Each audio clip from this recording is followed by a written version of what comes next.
오만 쇼크 없다. 대한민국 팬들에게 한가위 승리를 선물한 태극전사들. 간만에 기분 좋은 소식이 되긴 했습니다. 물론 이 엄청난 국가대표 선수들의 대활약에 사실 경기 내용은 조금 못 미친다라고 할 수도 있겠고, 특히나 이것을 전두지휘한 홍명보 감독에게는 치명적인 문제가 넘쳐나고 있다라는 비판도 많습니다만, 일단은 추석을 앞두고서 추석 연휴 때 이 온 국민들이 안 그래도 국가 경제가 힘들어서 지금 휘청이고 있는 이 마당에 축구 자체도 되지 않아서 참 많은 분들이 속상함을 드러내시기도 했는데, 그래도 이번에는 좀 축구에 대한 이야기를 할 수 있게 되었다 정도인 것 같습니다.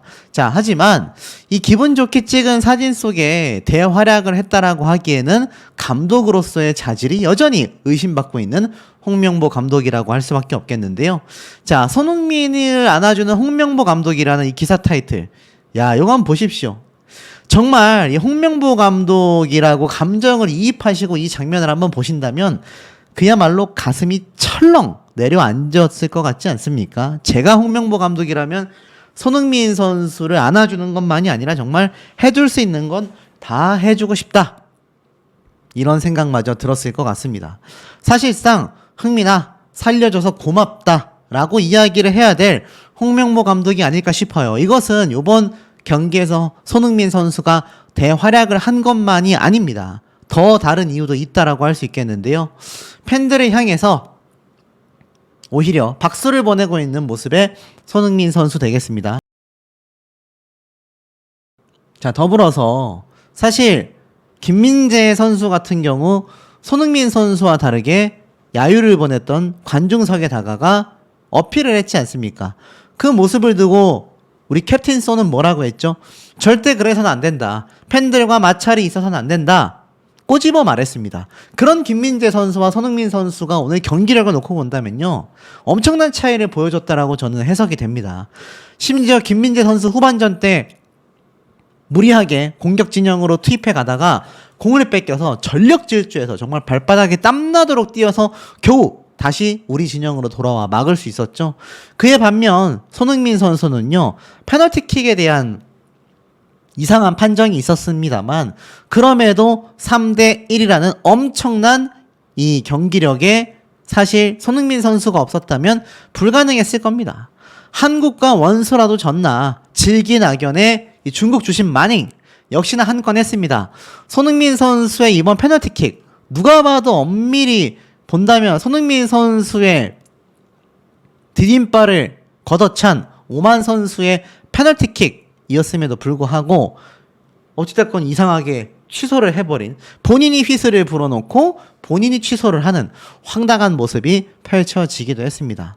자, 하지만 그럼에도 우리 국가대표 선수들은 주눅들지 않았죠. 센트럴 황희찬, 결국 모래 수비를 터트려버린 황소의 뚝심.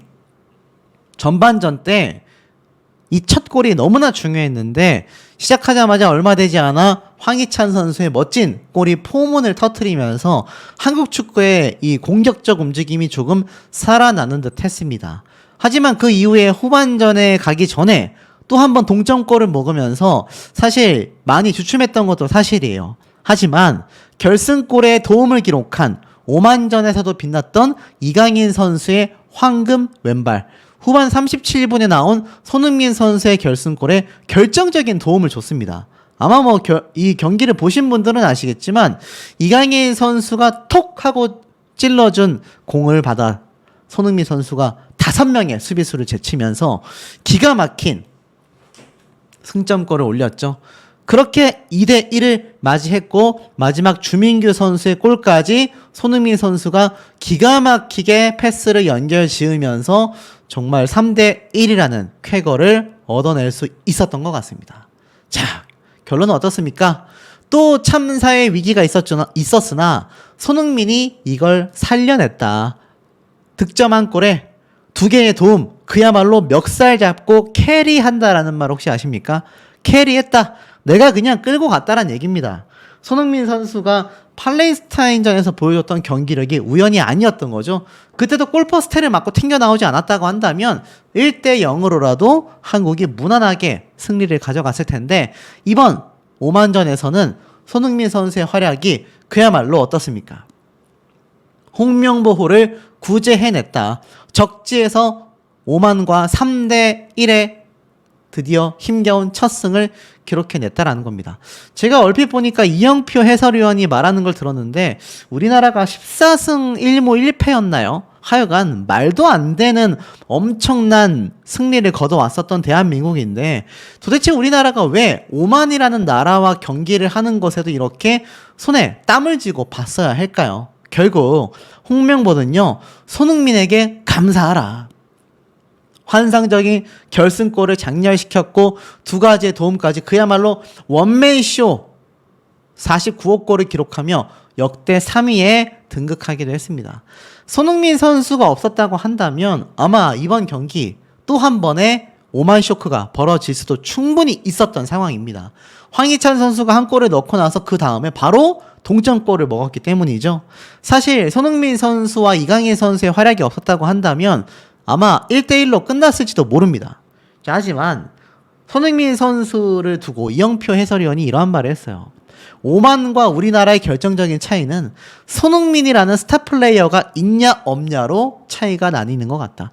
그만큼 오만과의 수비 진영이라던가 전술적인 수준은요 크게 다르지 않았다라는 겁니다. 손흥민 선수가 있었기에 그 덕분에 홍명보 감독이 살아날 수 있었다라는 거죠.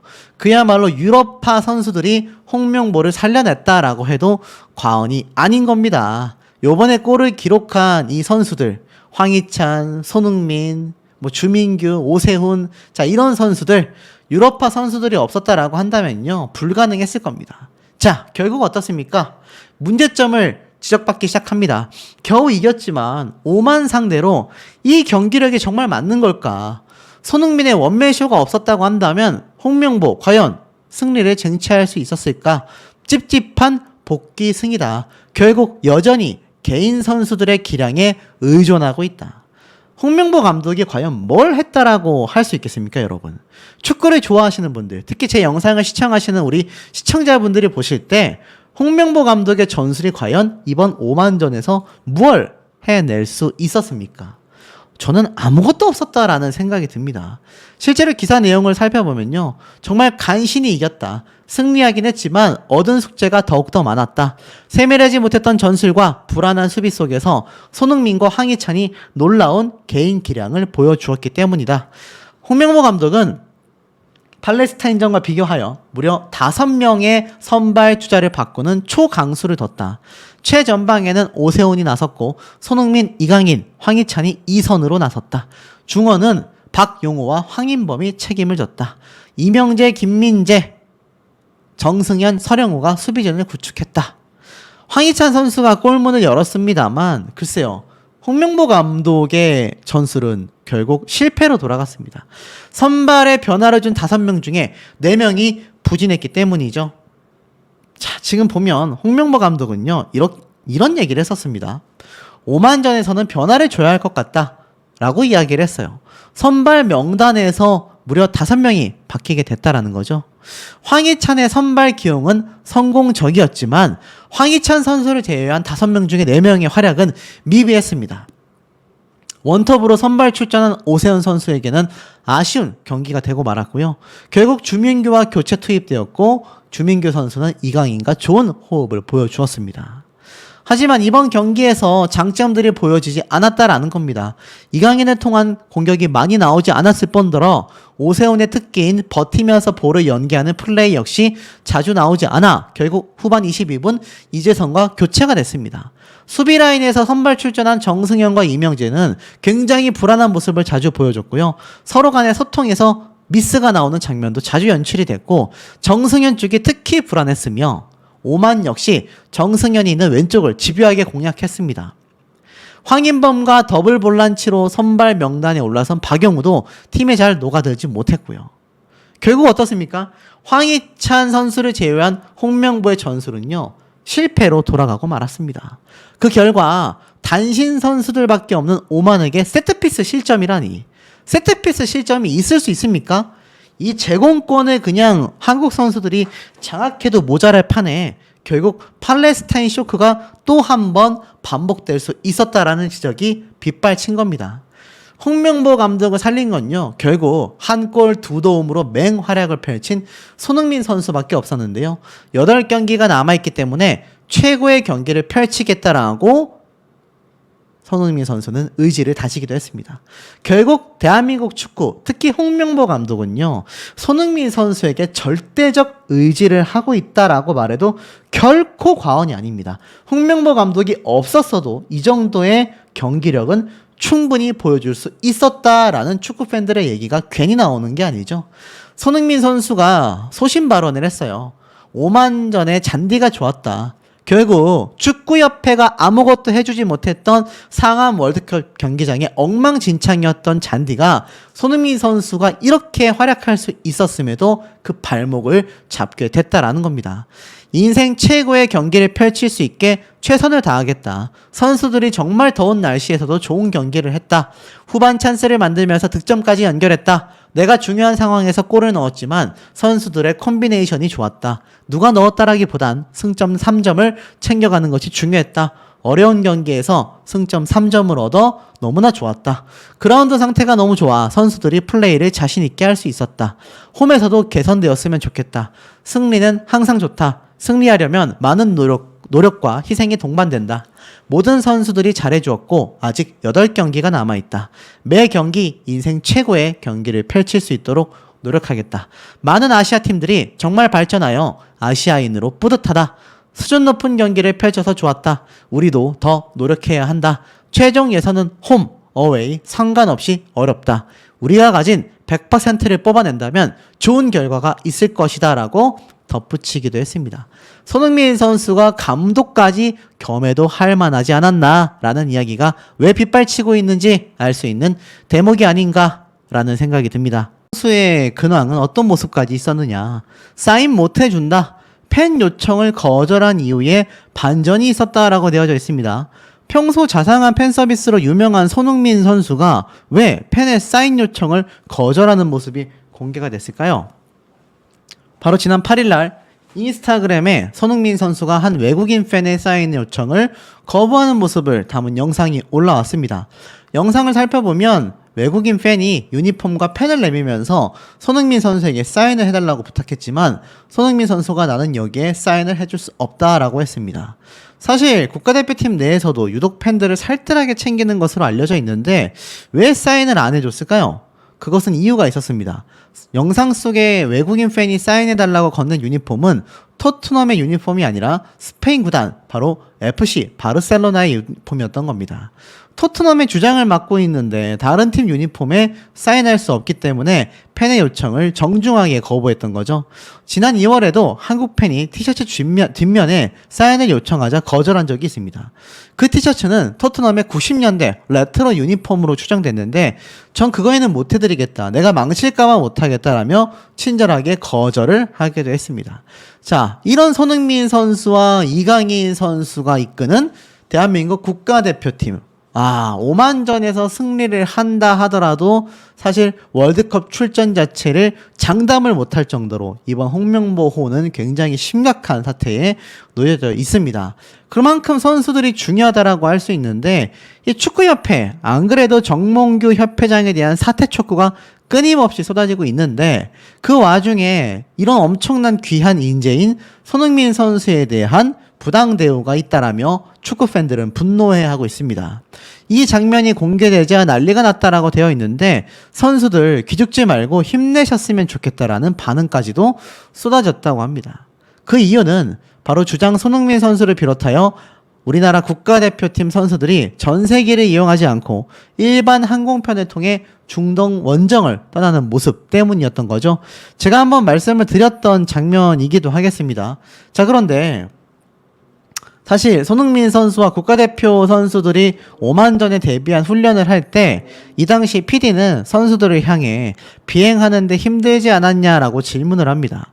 이를 본 축구팬들은 제발 선수들이 경기에만 집중할 수 있게 해달라. 선수들이 너무 고생한다. 축구협회의 무능함을 비판하는 목소리를 쏟아내기도 했습니다. 제가 말씀드린 것처럼 일본 축구 국가대표팀 같은 경우는 전세기를 이용해서 떠나기도 했죠. 그런데 지난 5일 일본이 중국에게 7대0 대승을 거둬서 전세기를 탄 게 아니냐라는 의혹까지 나오고 있습니다. 이번 국가대표팀 팔레스타인전에서 0대0으로 무승부한 것에 대하여 선수들에게 책임을 지우고 축구협회에서는 전세기를 제공 안 하는 거냐, 이런 해석까지 있을 정도이기도 한 거죠. 그런데 이번 경기 선수들이 못했나요? 뭐 잘했다 못했다를 떠나서 정말 최선을 다했다라는 건 알 수 있습니다. 몇몇 선수들은 이 피로함을 호소하면서 중간에 경기장에서 나오기도 했었죠. 그렇다면 전술적인 문제에 큰 원인이 있는 게 아니냐라는 말이 많이 나왔습니다. 그런데 이것을 선수들을 탓해서 완승을 한 일본 선수들은 전세기를 타는데 국가대표 너네는 자격 없다, 일반 비행기 타라, 이렇게 말한 걸로밖에 해석이 안 되지 않겠습니까?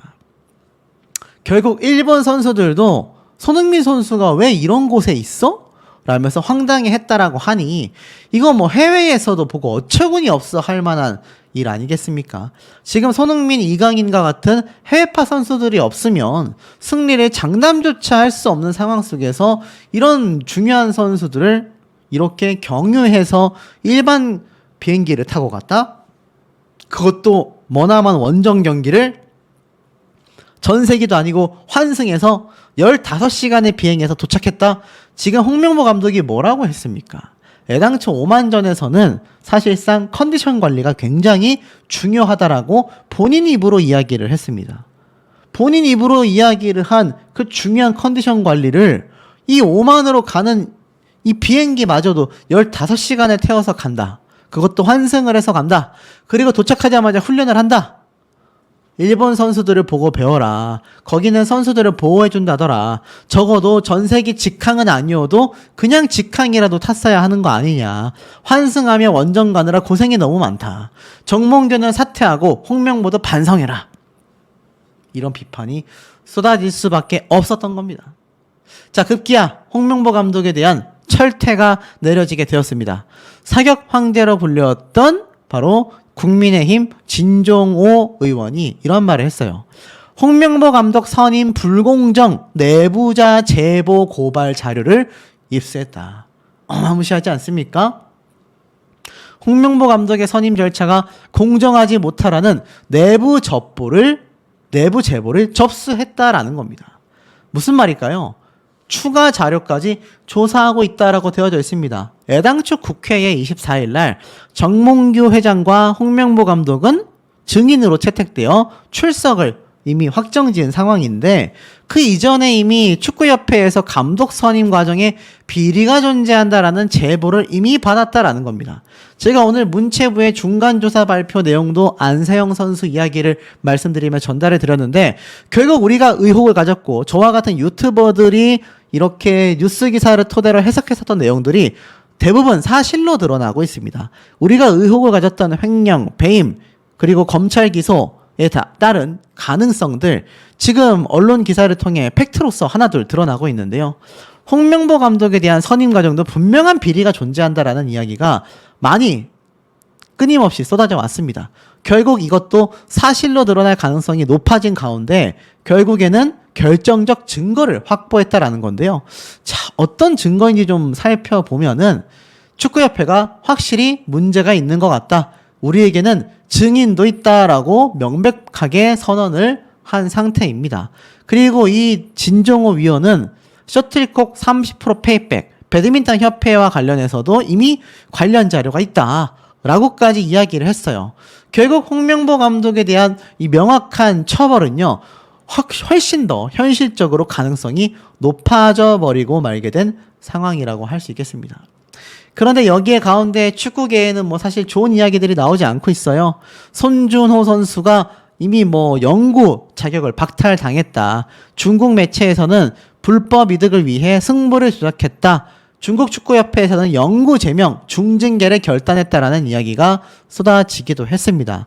결국 이 손준호 선수 역시 승부 조작에 가담했다라는 이야기로 이렇게 지금 제재를 받게 됐다라는 소식이 쏟아지고 있는데, 이게 뭐 팩트인지는 아직 조사 중인 것 같습니다. 하지만 승부 조작으로 불법 이익을 벌어들였다라고 되어져 있어요.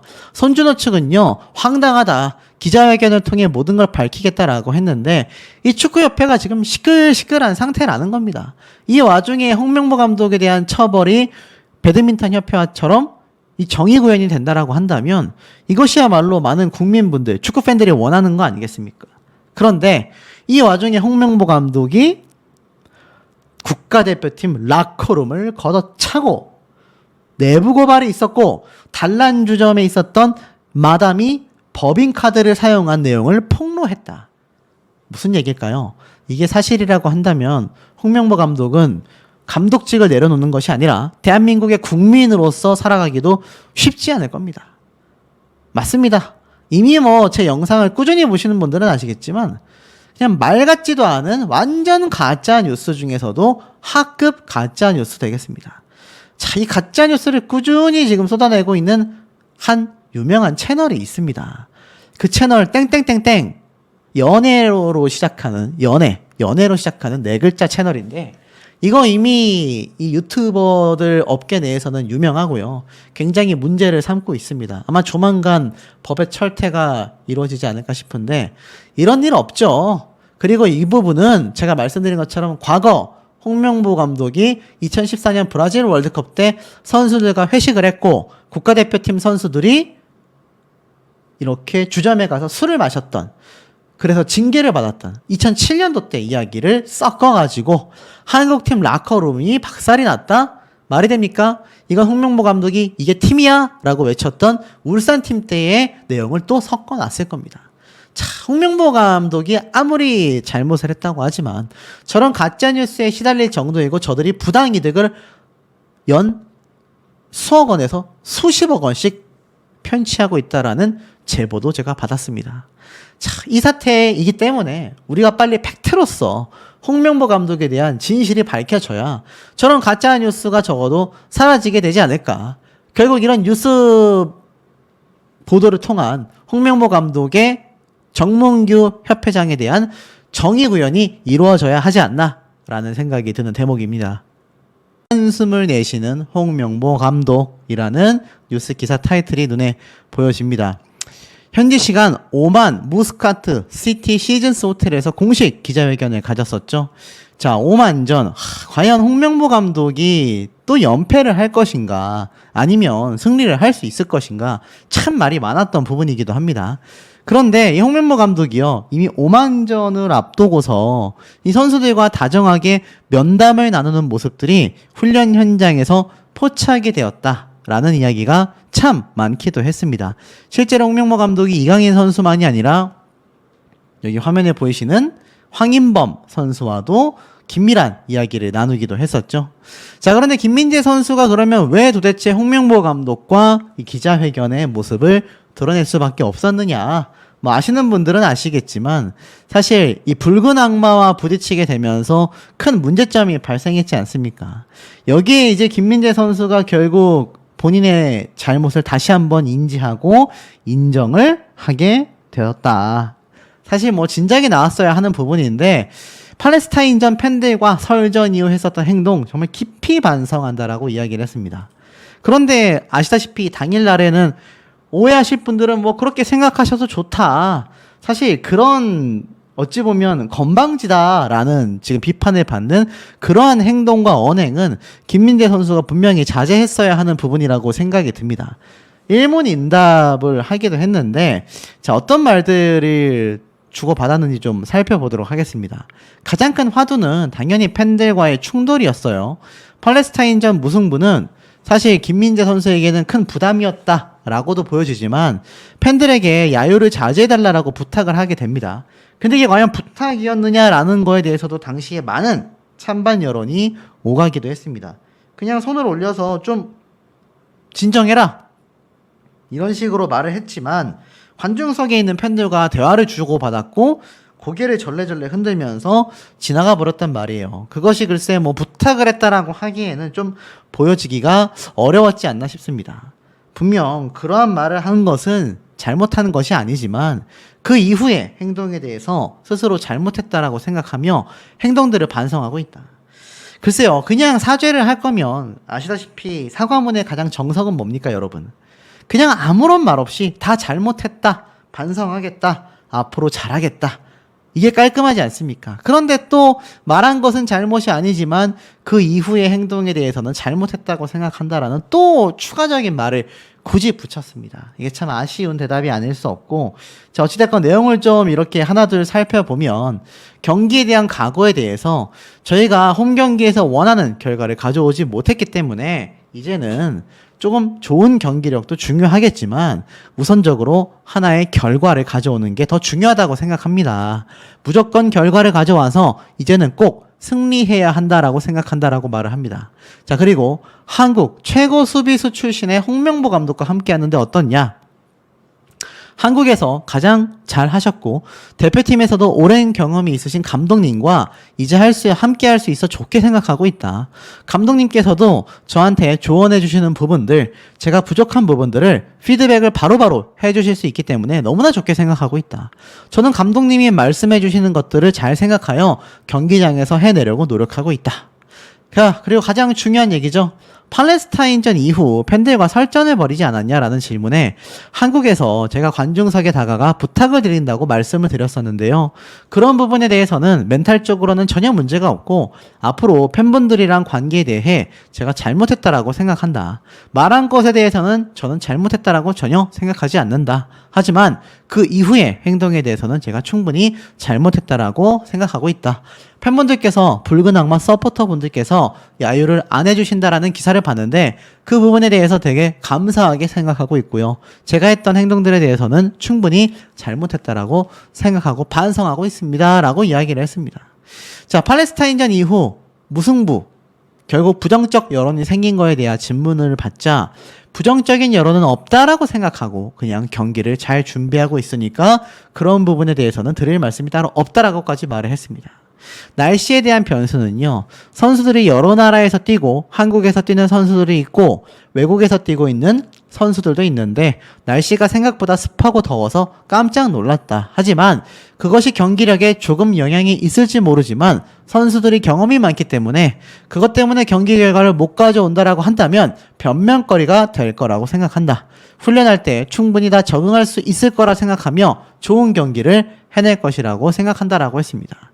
결국 이번에는요, 결과도 좋아야 하고요, 경기력도 좋아야 합니다. 그러니까 1대0으로 겨우겨우 이기는 모습도 비판을 받을 수밖에 없을 거고, 만약 경기력은 굉장히 좋았는데 결과가 또 무승부나 아니면 만에 하나 패배를 했다.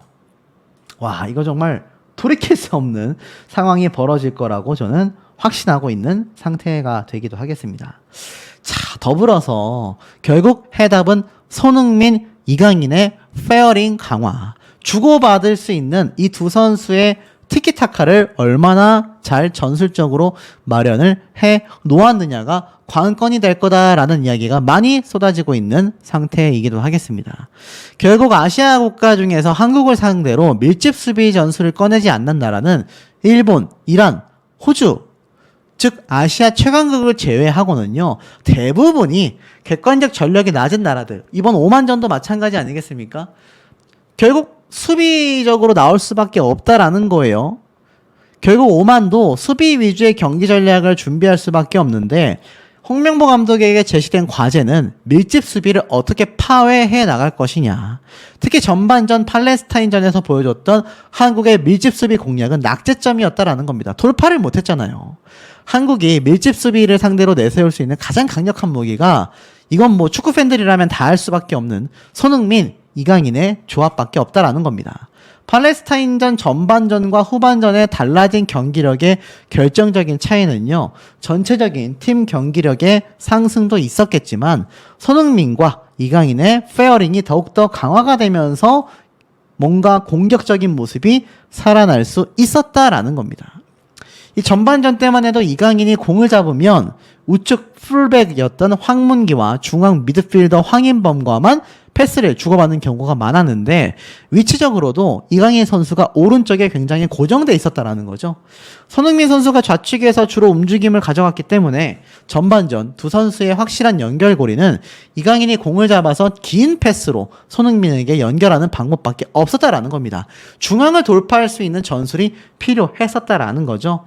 우측에만 머물고 있었던 이강인은 홍명보 감독에게 더 자유를 부여받은 듯 중앙으로 이동하여 볼을 받기 시작했다라고 했는데 이게 이 홍명보 선수랜다. 자, 홍명보 감독이 이강인 선수에게 이 전술을 지시했다라는 얘기는 어떤 기사에서도 제가 찾아볼 수가 없었습니다. 추측일 뿐이에요. 많은 축구 팬들은 이강인이 독자적인 판단으로 움직였을 가능성도 있다라고 말을 할 수 있을 정도로 홍명보 감독의 팔레스타인전의 전술은 무전술에 가까웠다라는 것이 강력하다라는 겁니다. 후반 15분 때 가장 대표적이었던 이 공격적인 모습들, 설령우 선수가 좌측 깊이 오버래핑을 올라오자 손흥민 선수가 중앙으로 이동을 했고 팔레스타인 수비수가 당연히 손흥민 선수에게 쏠렸을 때 이강인 선수에게 공간이 나왔고 손흥민이 득점 기회를 양보해줬으며 슈팅은 아쉬웠지만 최고의 공격 찬스를 얻기도 했습니다. 오만전에서도 이것이 필요했다라는 것이죠. 자, 하지만 1차전에서 명단 제외가 됐었던 양민혁 선수와 같은 이런 젊은 층들의 이 기회가 필요하다라고 제가 앞선 영상에서 말씀을 드렸습니다. 오만 원정에서는 기회를 잡을 수 있을까? 그만큼 홍명보 감독의 좀 고리타분하다라고 비판을 받고 있는 뻔한 전술보다는 새로운 선수들과 굉장히 공격적인 전술이 필요하다라는 얘기가 많이 나오고 있다라는 겁니다. 월드컵 운명의 키를 쥔 것이 바로 오만전이라는 거예요. 한국 최종 예선 원정이 쉬운 적이 없었기 때문에 특히 오만전에서 승리를 하지 못한다라고 한다면 월드컵 자체를 탈락할 가능성도 굉장히 높다라는 겁니다. 실제로 기사를 보면요. 오만전마저 무승부에 그치거나 만약 패배하기라도 한다면 돌이킬 수 없는 최악의 위기에 직면하게 된다라는 겁니다. 하지만 중동 원정이 늘 쉽지 않았기 때문에 더욱더 걱정이 될 수밖에 없다라는 거죠. 자, 이 와중에 이 팔레스타인전에서 홍명보 감독은 한국 승리 확률 68%라는 수치가 나오게 됐습니다. 자, 왜 이러한 말이 나왔을까요? 승리할 확률이 68%다? 와, 그럼 웬만하면은 지지 않는다는 얘기 아니겠습니까? 왜 이런 말이 나왔냐 봤더니 이 배팅을 어떻게 했냐 보니까 한국의 승리 배당률이 1.48, 즉 한국이 이기면 1.48달러를 받을 수 있다는 뜻. 수익의 폭이 적은 만큼 한국 승리 확률이 높았다라는 겁니다. 이 배당률로 분석해보면 한국의 승리할 확률이 68%로 많은 사람들이 바라보고 있다라는 겁니다. 아이러니하지 않습니까? 결국에는 이제는 한국이 이겨줘야 한다라는 겁니다. 홍명보 감독은 뭐라고 이야기를 했을까요? 체력, 전술적으로 굉장히 많이 좋아졌다. 승리하는 것 말고는 없다. 승리를 장담하고 있는 상태라고까지 보여지는 모습이었다라는 겁니다. 홍명보 감독이 그만큼 승리를 장담할 수 있었던 이유는 많은 유럽파 선수들이 여전히 든든한 경기력을 보여주고 있다라는 것이고, 나아가서는 홍명보 감독은 이러한 말을 했습니다. 오만전은 반드시 이겨야 하는 경기이다. 개인적으로 12년 전 나쁘지 않은 곳이라고 생각했다라고 합니다. 바로 2012년 런던 올림픽 본선행을 확정지었던 오만 원정 말입니다. 그때와는 다른 점이 시간도 많이 흘렀고 우리가 첫 경기에 결과를 가져오지 못했는데 이번이야말로 한 단계 성장할 수 있는 곳이 바로 오만이었으면 좋겠다라고 기대를 하기도 했습니다. 오만 원정 승리가 너무나 지금 중요하고 초반 기세가 꺾여있기 때문에 월드컵 본선 진출마저도 못하고 탈락할 가능성이 높다라는 겁니다. 심지어 세 번째 상대는 이라크이지 않습니까? 너무나 승점 3점이 중요할 수밖에 없는 상태라는 거죠. 홍명보 감독은 이러한 말을 했습니다. 홈 경기를 할 때보다는 전체적으로 좋아졌다라는 느낌이 많이 들고 있다.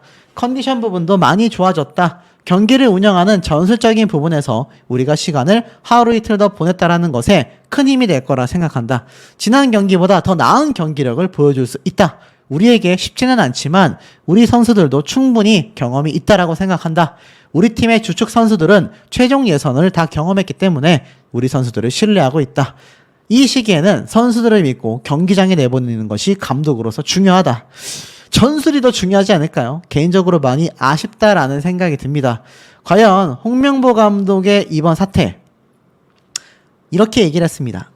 상대에 대해서도 전체적으로 다 알고 있다. 다만 더 중요한 건 우리가 얼마나 좋은 경기력을 통해 결과를 갖고 오느냐다. 쉬운 경기는 없다라고 이야기를 했습니다.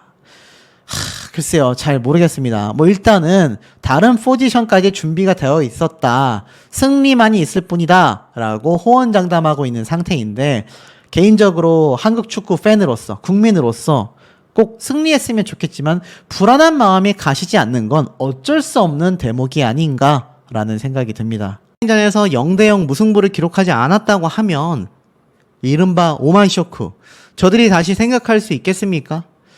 그리고 당시 한국이 하필이면 패배를 당했던 경기장이 바로 이번 경기가 열린 술탄 카부스 스타디움이라고 하니까 어떠십니까? 흔한 말로 좀 재수가 없는 거죠. 자, 그런데 이들에게는 너무나 재수가 좋은 경기장과 상황이 아닐 수 없습니다. 오만은요, 자신들에겐 역사적인 경사였다. 그날을 잊지 않고 오만 매체인 옵저버 오만은 9일날 2003년도 바로 이곳에서 한국을 상대로 승리했던 대표팀이 기분 좋은 추억을 되살리고자 한다. 한국과의 경기가 쉽지는 않겠지만 오만은 안방에서 다시 좋은 기억을 만들겠다는 자신이 있다. 그러니까 이번 홍명보호가 한국에 홈 경기를 했는데 어떻게 팔레스타인과 0대0으로 비길 수가 있습니까? 오만도 우리나라와 피파 랭킹이 말도 안 되게 차이가 나지만 이들조차 홈 경기에서만큼은 그런 말이 있잖아요.